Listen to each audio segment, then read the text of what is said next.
So I'm going to get Jane to explain to me about the triple straight stitch. Now, I've seen it on the display, but it actually is a little deceptive as to how useful it can be. It's a very deceptive stitch, this. I'm not particularly a dressmaker, but it is designed for stretchy fabric, so it makes it quite elastic, so it's not going to snap.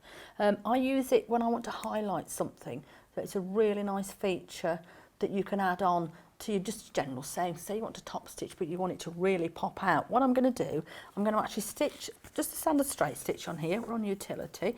I'm going to pop the automatic foot lift on as well, which is this little icon here, so we can see how that works. So start, stop. You can use the foot pedal if you want.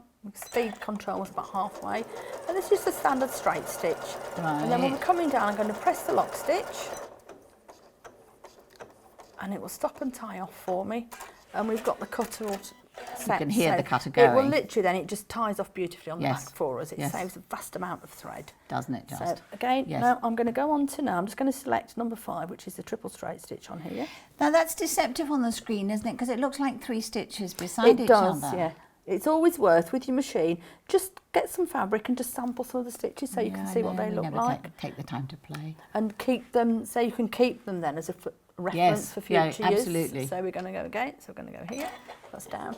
And it's just, so if you can see the machine. So it goes backwards and forwards? Backwards and forwards and backwards and forwards, yeah. And then if we want to stop, it gives us the option now, we've activated the automatic foot lift. Okay. So I can stop, it's going to pop the needle in and lift that for me, so I'm totally hands-free. So I can go whichever way I want So using this stitch, I could think about making a statement because we've got 3 times the level of the thread. Yes. So if you had quite a thin thread, then it'll suddenly become a thicker thread if you had just the right colour, and it maybe just an makes it pop off embroidery. the work a lot more. Yeah, lovely. So we're going to go again with this. And the other thing that's really handy while we're doing, we can actually alter the stitch length, and this is across all the stitches while we're sewing. Oh my goodness. So we can go up, then when we're finishing again, lock stitch. Right, okay.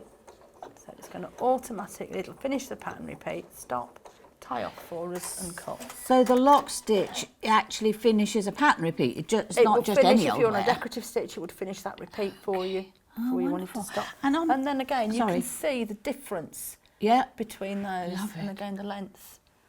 It's a very useful stitch. I have thought of being able to, or being allowed to do it while I was actually working, so you can change the stitch. Makes a lovely outline, doesn't it? It's beautiful. And on this sample, you've used metallic thread. Metallic, and so it went even beautifully. Backwards and forwards for 3 times. Make sure you use the correct needle with it. Of course.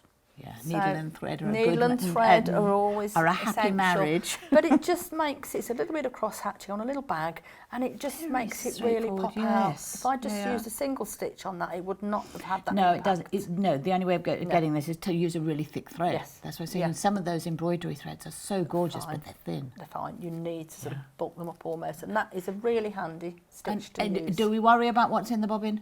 I tend to put the same top and bottom. Obviously with metallic I wouldn't. I'd probably use a bobbin fill in that. Okay. So thank you, Jane. I think this is really exciting. I can't wait to have a go.